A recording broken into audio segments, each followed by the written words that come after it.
Please like, subscribe, and be sure to click that bell button for regular and exciting indie film content and your chance to be the first to engage with the Liftoff Global Network of Film Festivals as we embark on launching the careers of the filmmakers of tomorrow.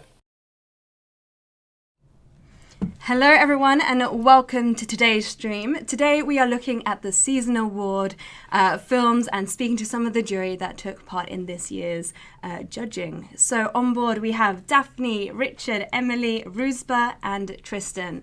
Welcome, it's so good to see you guys. It's been a while since we've been in the same space together, but obviously online works very well. What would be really great is if we could find out a little bit more about who you are and your background and your connection to Liftoff. So I'm going to throw Daphne in the ring first. Daphne, why don't you introduce yourself and tell us a little bit more about who you are? Sure, thanks for the intro. Well, I'm Daphne Schmoen. I'm a director, producer, occasional editor. I work very closely with Emily over there. And we've had 2 films at Liftoff over the last 5 years or so, and just love the team and love the experience of the festival. Amazing. Thank you. And over to Richard. Hi, well, I'm Richard. I'm also a director and also sometimes editor. I came through editing and I came into Liftoff Festival via a first AD called Terry Bamber, and fallen in love with it since, and talked and very happily judged a lot of fantastic films since. Amazing. And yes, Terry Bamber was also on the jury for this year as well, so there we have it. Emily. Hi, I'm Emily. I'm a screenwriter. You've already kind of heard a bit about me because I work really closely with Daphne. We've had 2 films at Liftoff before, and a few years ago I won a season award for best screenplay, which was like still on my mantelpiece. It was such a great moment.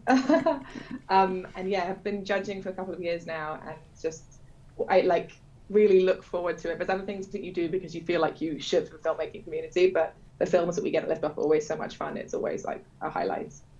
Yeah, and this year is exactly the same as the other years. Amazing content coming through, and we're so grateful for it as well, because all the festivals did have to move online during this weird pandemic time. So I'm just so grateful that the quality has sustained, and if not, some of the films are even better than we've experienced before. So it's really, really positive. Rusba. Hi everyone, I'm Rusba. I'm a director and a producer mostly now, and I know Liftoff since 2017. I had 1 film so far, Turquoise, which went into the seasonal award, and I won the first time filmmaker award. And very glad to be here. I've watched so many good films this year with Liftoff. Can't wait to talk about them. Perfect. Thank you, Rusba. And Tristan. Hi, I'm Tristan Shepherd. I am a director and an editor. I felt like I've been on the Liftoff block for quite some time, maybe since 2014, perhaps. Yeah. Had 3 films in the festival, one of which Liftoff actually gave me production support for, so they gave us a camera and some crew members. And my film, Among Sweet Flowers and Shades, won Best Narrative Short at the end of Season Awards 2016, I think it was. And Liftoff have just been an amazing support to me through my filmmaking career, and I'm very happy to be here. Yes, and thank you all of you for joining. And just so you know, the chat room is open, so if you do have any questions for our jury or would just like to say hello, please do so. You can just type away in there and we'll do our best to get your questions and remarks out during the stream. For those of you who are joining for the first time, I'm Natalie. I'm the General Manager here at Liftoff Global Network and have been with the company for over 6 years. And I'm Hugh. I have been with Liftoff for almost coming up to a year now, I suppose, like April time. And it's so weird because this is my first season awards. So a lot of the films that are coming through, for nominations, it's, some of the first ones I watched starting here. I'm thinking, oh, I remember that one. That's when I first started. Yeah, it's really cool, Season awards. Woo!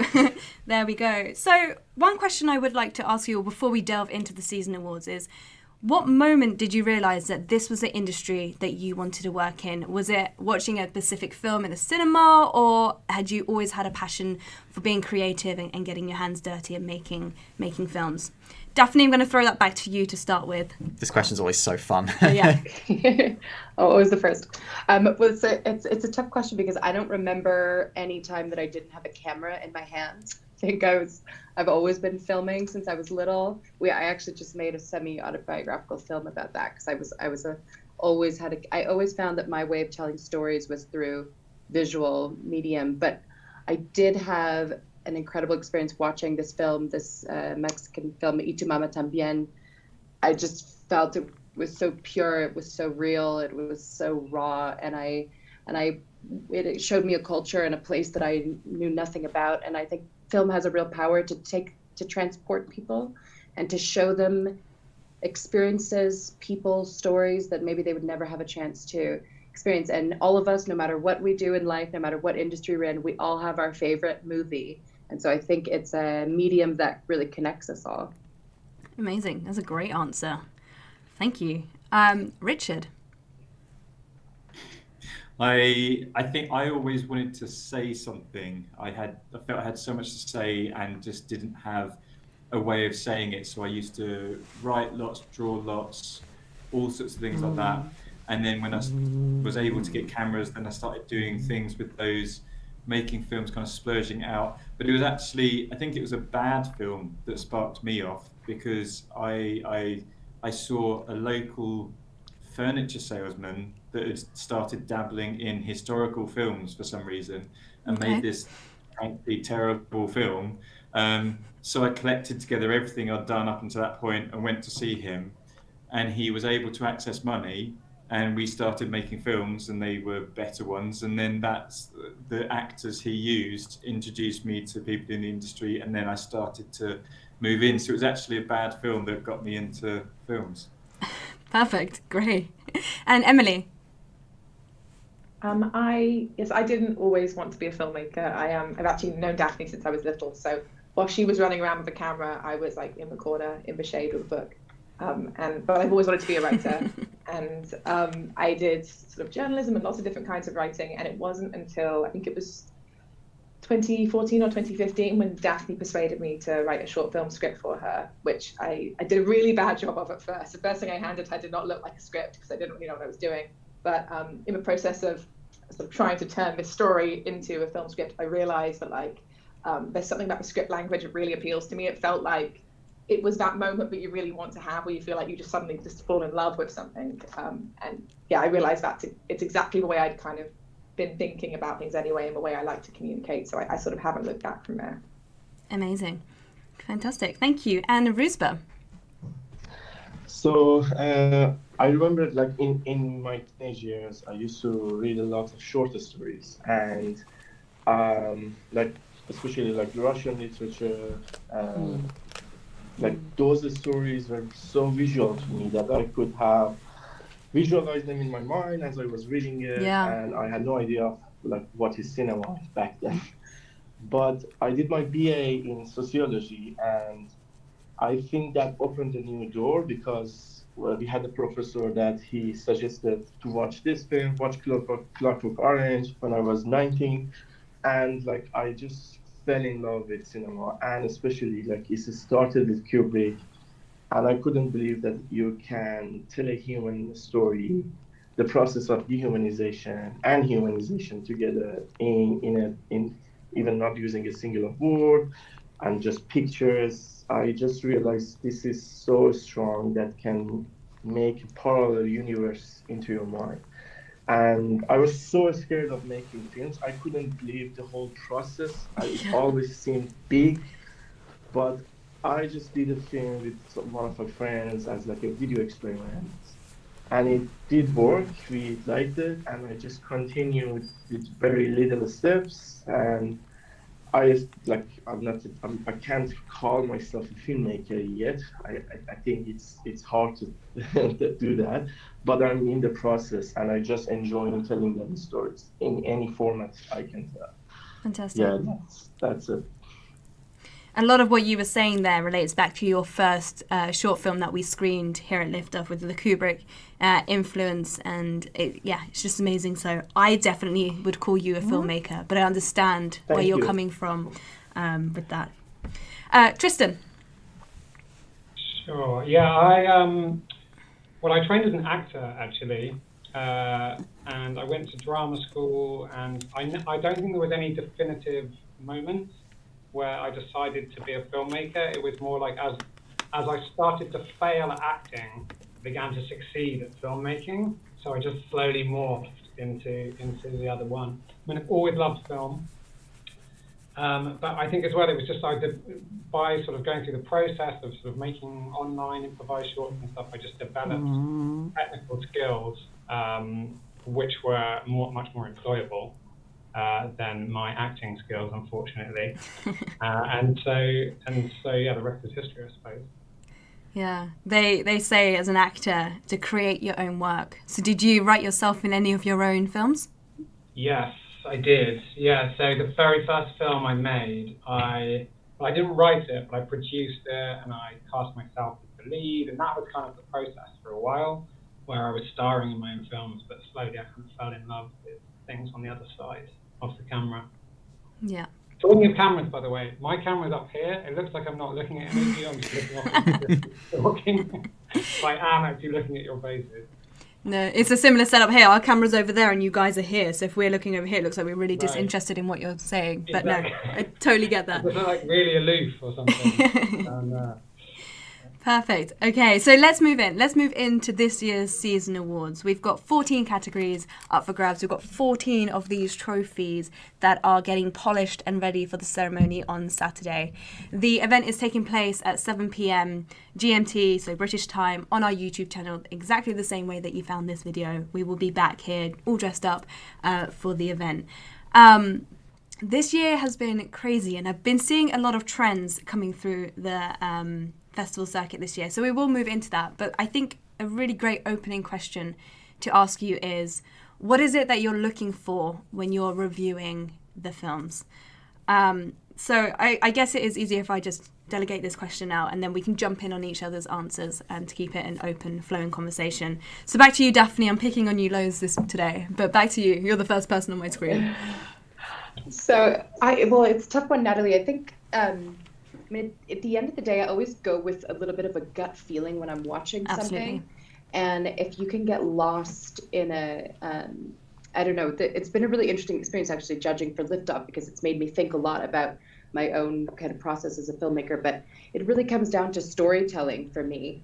And if you get lost in the story, and if you have that gut feeling where, you know, you're watching a film and you just can't, we live in a world now where we're doing a million things, and it's like if a film really grabs you and it grabs your gut and you can't take your eyes off, and you can't, you know, you're like really in it, and that's just good storytelling. So I always look for good storytelling, and it's not always the most complex. Sometimes people think they have to, you know, some of my favorite films were like one room, one shot, two characters, so simple. And I think especially now in these times of COVID, when we're thinking like, okay, we can't have, you know, and especially short filmmakers, we don't have a lot of money. It's like, get back to just the story. What is your story? How is it original? And how is it going to grab people? And don't think you have to have 5 million locations, you know? So I'm talking to myself now as a director. I'm like, okay, you don't need a lot of money to grab people. But yeah, I was really amazed at how some of my favorite films were this most kind of simple but brilliant. There's one of the nominations that is springing to mind here when you were talking about, and that is called Double Speak. Yes. I think it has like 2 locations and like an exterior shot as well, but the whole film takes place in a boardroom. And that one, it was so well written. I thought the script, but right in a boardroom, and it just I thought that I was actually thinking of that exact one, because, you know, it was such a simple concept, all take place other than when she goes back to her desk. So simple. I thought it was just really interesting. Yeah. It's just, like on paper, I think 2 people sitting in a room and talking. On paper, that sounds like the least cinematic thing imaginable almost. But in actual fact, when these kinds of scenes are put into practice, it actually comes out with some of the best content. You know, Yes. it's just amazing how much you can achieve with just that very simple Yes. setup, you know, and that's from every like angle as well, from a directing Yes. angle, from an acting angle, and from a writing angle. Just something Yes. as easy as that. There was Similarly, the incident at school, I Yes. think it was the shooting, and it was just, it stays on her the whole time. I thought that was, I initially in the log line, I was wondering how they're going to hold your attention, and then I just was like, wow, my attention was held. It was really a really interesting choice not to ever break away from that one. And also, it space. then leaves it to your imagination to experience that world around that scenario that is happening, and Yes. the only thing that you can see.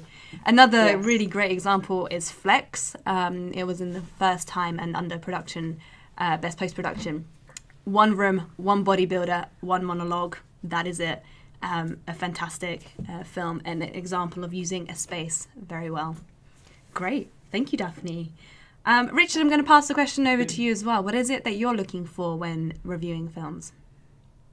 I think it's similar to what Daphne was saying about, because you mentioned something about gut, and I think that is what really gets me, is if I'm emotionally involved. And it struck me with the films this year, the ones that really resonated with me were the ones that got to your gut, because there were other ones that were very impressive, and I kind of wanted to like more. You could see how much talent was there, but there was something slightly missing, that the other ones that just had this gut in, that had that feeling, really, you know, shone to you and spoke to you. And I imagine, without having spoken to the filmmakers, but I imagine those are the ones where they come from some inspiration to them, either in their own lives or what they've seen, or something has affected them, and they've managed to translate that on screen, because that's where you really get hooked into. And that, I suppose that's why it can be, you know, where it can be a simple story or it could be complicated, but it doesn't need, you know, the high production values necessarily.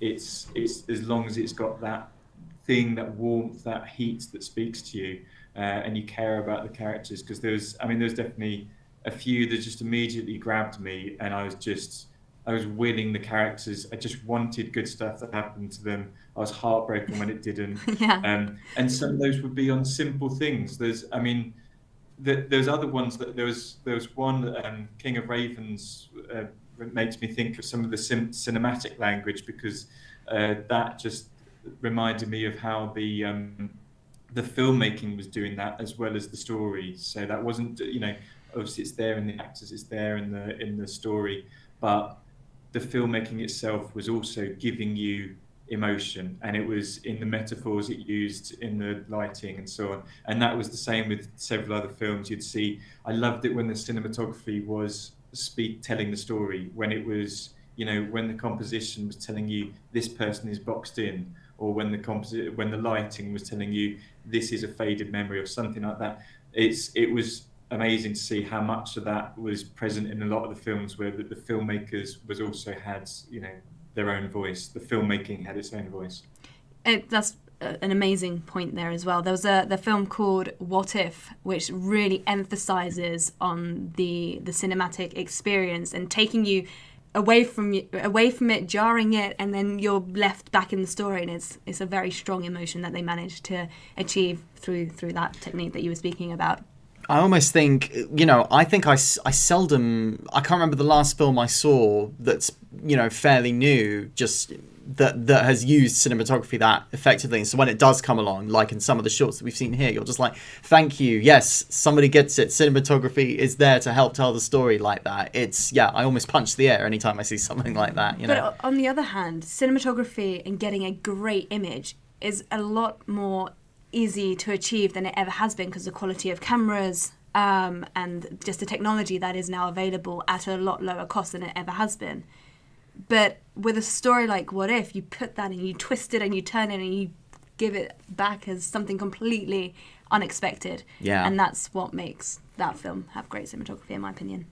I think it just backs up that it needs to be that if everyone is trying to tell the same story, then that's what's important. Because, as you say, there's some of them, if you see something where it was framed correctly, it was lit correctly, the palette was kind of correct and, well done, but it didn't give you anything extra, then you felt a bit more flat because you thought, okay, I'm watching something that's of decent quality and I can see that it's being crafted well, but it's just not speaking. It's just not given something. Whereas, What If and several of the others, you just felt like each department, whether it was the makeup, the costume, whether it was the art direction, whether it was the sound design, they were all adding something and they were all speaking with one voice, which, really makes a difference. Fantastic. Thank you. Emily? Yeah, I agree with what everybody else has said, but I also think, because I was really thinking about this when I was watching it, I was like, why some films you can just I think in the first few moments you can really feel it, because obviously I sit down and I pay attention to all of the films, but when something gets you, you're just more alert. You're less likely to check the time. You're less you have a physical reaction to it, and you can tell what that's happening. And so I was trying to notice what it was, and I do think some of it is subjective, but for me, it's shorts are. I think they should be a testing ground for an artist's voice, and that's what I want to see from them, because obviously when you're trying to raise money for a short, thousands of pounds is still a lot of money to a person, but in the long run you want to be doing multi-million pound feature films, right? So this is going to be the cheapest opportunity you ever have to experiment. And I found that over the years, the films that have really stayed with me, the threshold is so much lower for me if you do something really unusual. If I'm surprised or I don't have an immediate reference for this in my head, I'm way more likely to go with you and be engaged. And sometimes I think films, I actually kind of talking to myself, I try to remind myself of this, because none of the Liftoff films do this, but you can end up sort of doing an impression of what a feature film looks like, or what a successful film looks like, rather than really creating your own work. And so if your short film starts with an insect buzzing against a wall, then I immediately need it to be better than Andrea Arnold's Wasp. And that's setting yourself a huge task. Whereas if you immediately hit me with a sort of atmosphere or a concept I've never seen before, then I'm with you immediately, and there's nothing nothing I'm comparing you to in your head. So yeah, I think quite a few of the films this year, I was like, oh, this is just so weird, and I'm immediately delighted. Yeah, we also do have a category for best music video, and this year the every nomination of the films were just amazing in their own rights, but they were a bit weird, a bit what is going on here, and you're left questioning the whole scenario. And this has been the most interesting one for me, seeing the votes come back from our jury. So I definitely understand what you're talking about here. I feel like it's sort of less important to be perfect and more important to be bold. Yeah. Perfect. Thank you. Ruzba. Just before I answer to that question regarding the best music video nomination, it's outstanding, all of them, brilliant storytelling with everything else that can make a great music video. But for the first question, I think for me it's mostly I think films should feel like music. When you listen to music, you don't get involved to dissecting every aspect of the rhythm, the melody, the lyrics, and you just listen to it. And for me, film is exactly like that. Once you just watch the film and it hooks you up, you can't get away with it. You can run away from it, because it has the ability to catch you in for that 10 minutes, 15 minutes, 2 minutes, doesn't matter. And I think when you make films, especially short films, you have ingredients like lighting, cinematography, script, and the whole thing as a story. It's in a way, cooking. You have to have that instinct, how much to add, where not to add. And sometimes you do planning in the best way that's possible, but the magic happens between planning and chaos. So it needs every filmmaker to be open-minded and happy to chaos, but prepared for it in a way. I know it sounds weird, but I think a great film is always, there is a moment of a moment of insanity into it, because you can see the suffering of the filmmaker behind that. Even if it's a very simple film, there are 2 locations, but the story can be so harsh and intense that the filmmaker wanted to actually like do it in a simple way so you can concentrate on what's happening with the like the main actress. So again, like it's the amount of ingredients, and there's loads of them at your hand, like music, dialogue for me is like an ingredient. The whole mise en scène is that, like, where am I? What's the location? Like, all this decision makes a film a great film.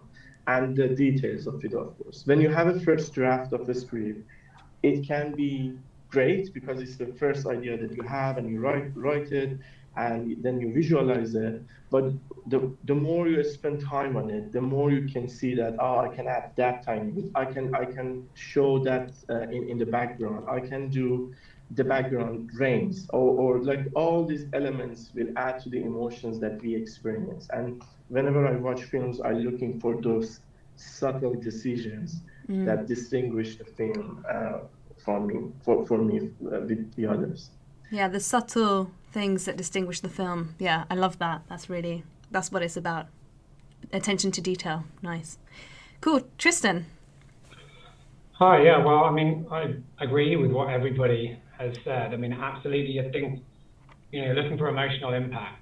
I think you're looking to be affected by a film, whether that's being tense or crying or, jumping out of your skin. Like, I think you're looking for some kind of impact.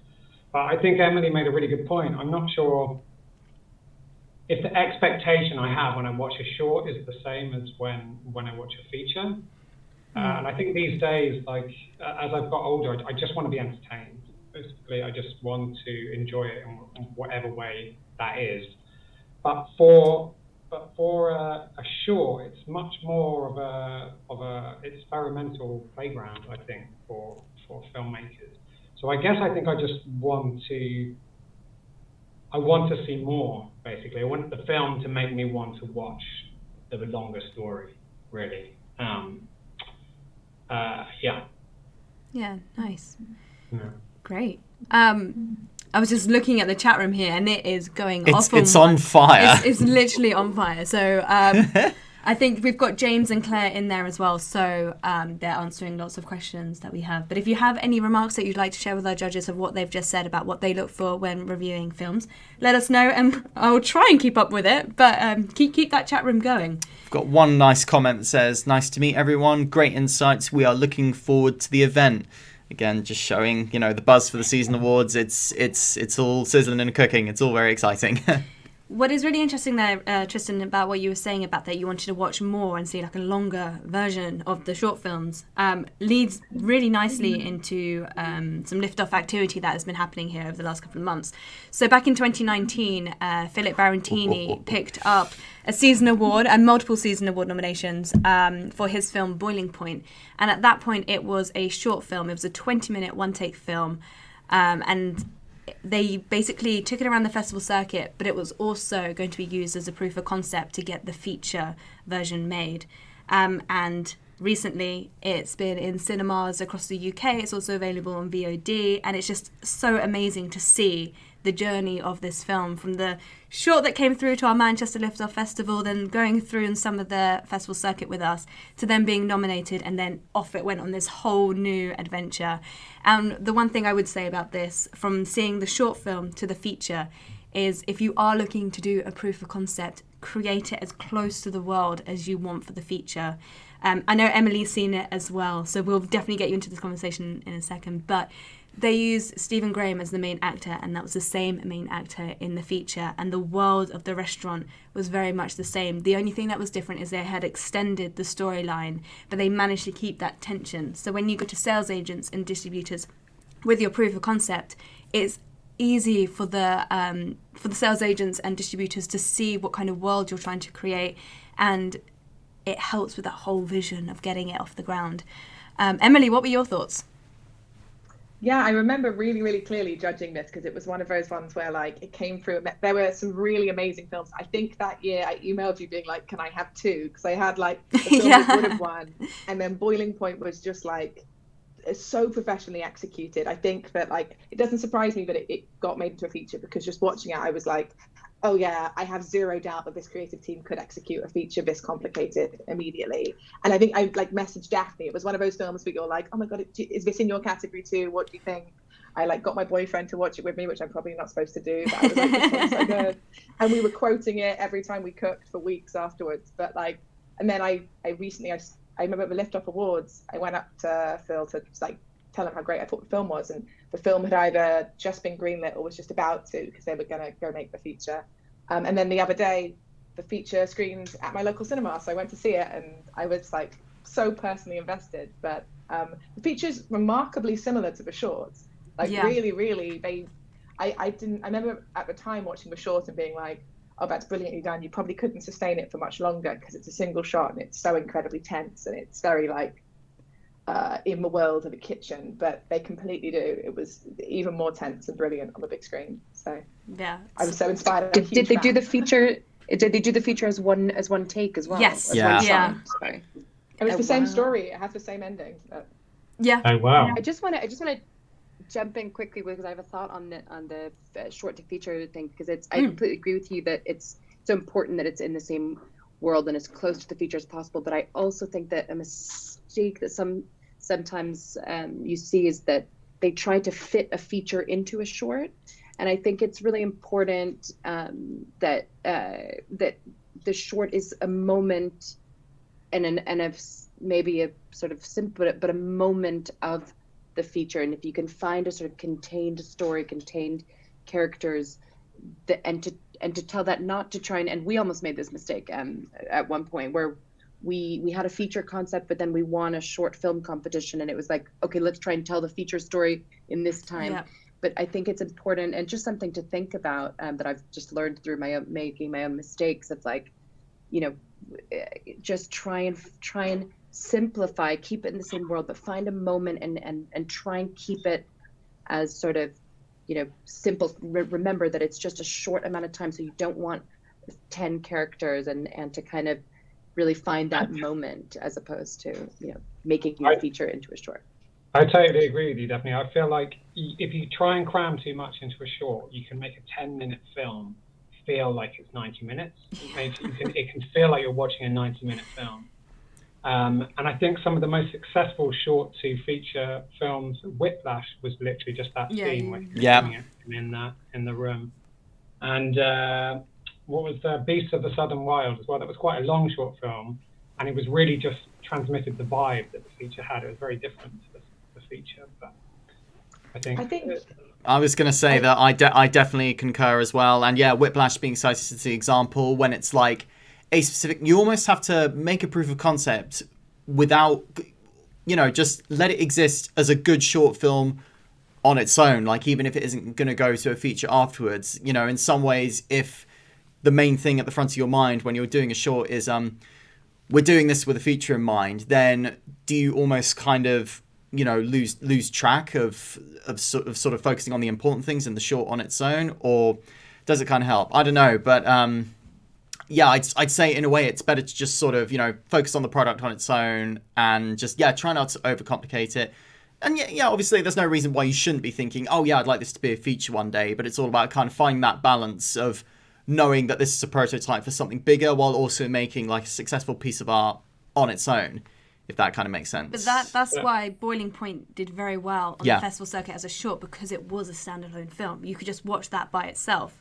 And then when the feature did get greenlit, they just fleshed it out completely. And I think that's part of the fun, because I watched the short and then the feature pretty much right away afterwards. And it's so much more fun to kind of see what carried through from the short into the feature, like, and most of the cast, you know, is matched between the short and the feature. And sort of seeing, you know, some roles getting expanded, you know, some characters are in different places and things like that. It is fun to kind of see those sort of changes that happen inevitably when you're adapting a piece of work into another piece of work. But I think also there's like, shorts don't always have to be a proof of concept for a feature. Sure. Sometimes they can serve different purposes, and I know a couple of directors who've been really successful making shorts that are almost like a proof of concept for them. I think if you have a really clear idea, I know someone who like knows that she wants to make historical drama, female-led, loads of nature, and so she can make a film that is, and in some ways that's more useful, right? Because that's more like, this is my vibe. this is applicable to multiple projects that I'm going to make. So I think it kind of depends. I do think you should have a clear goal of what you want to get out of any short that you make, but it's probably not always the same thing.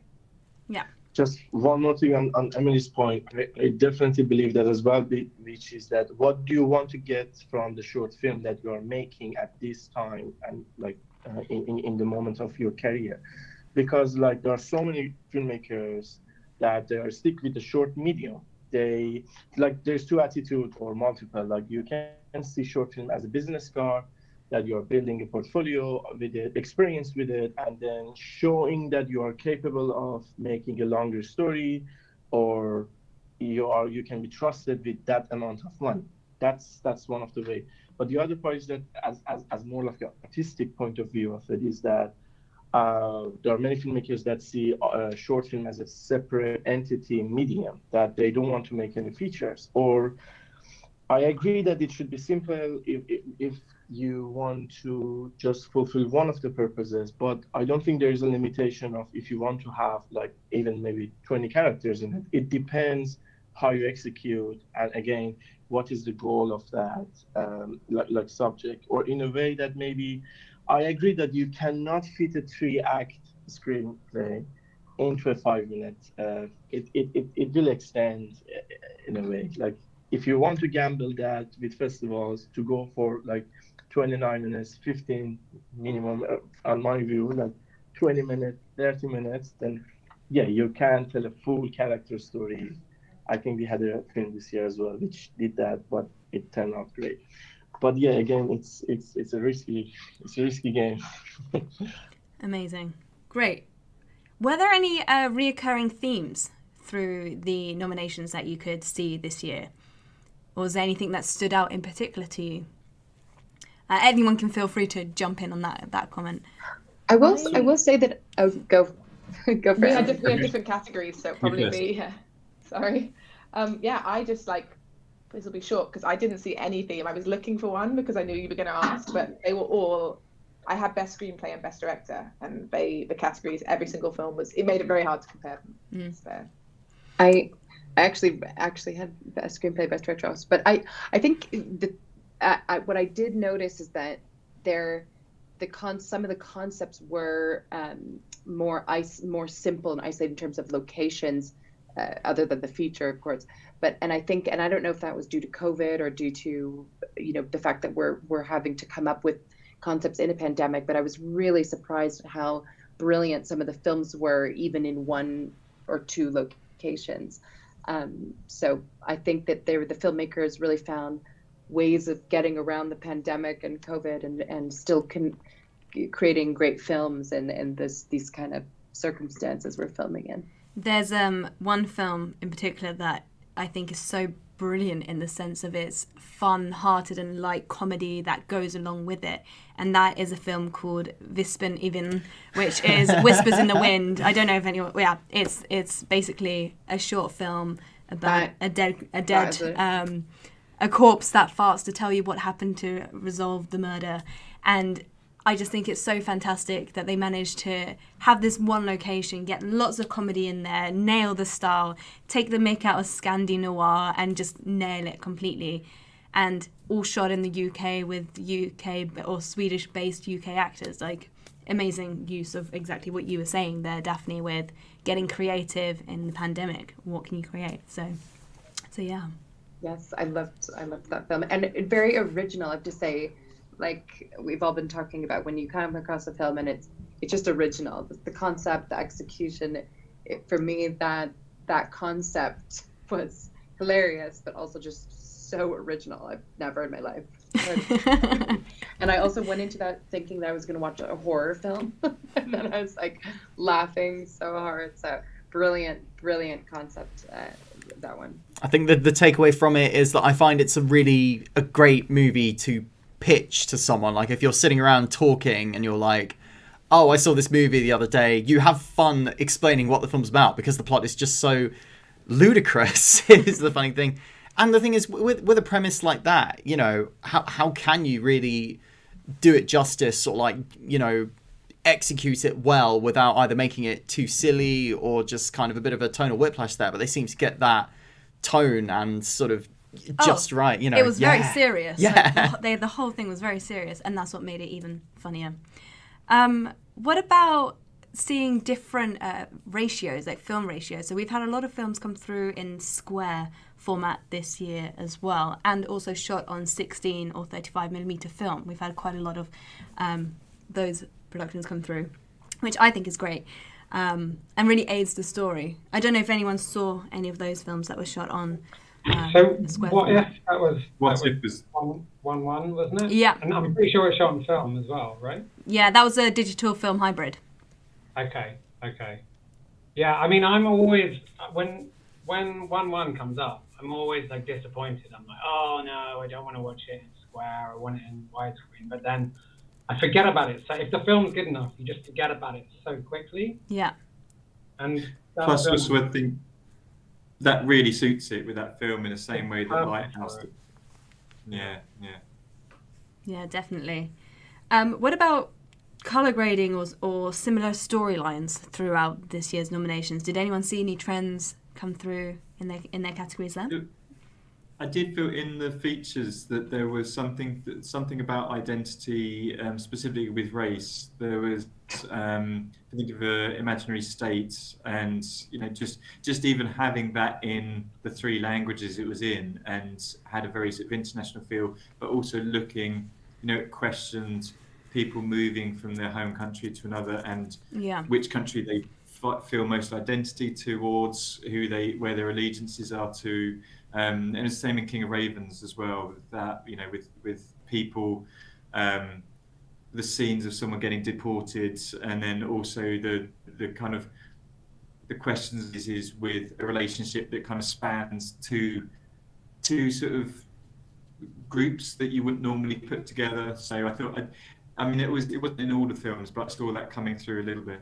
Yeah, nice, great. There's been lots of identity within the films, especially in the documentaries as well. It's one of the things that's been highlighted this year.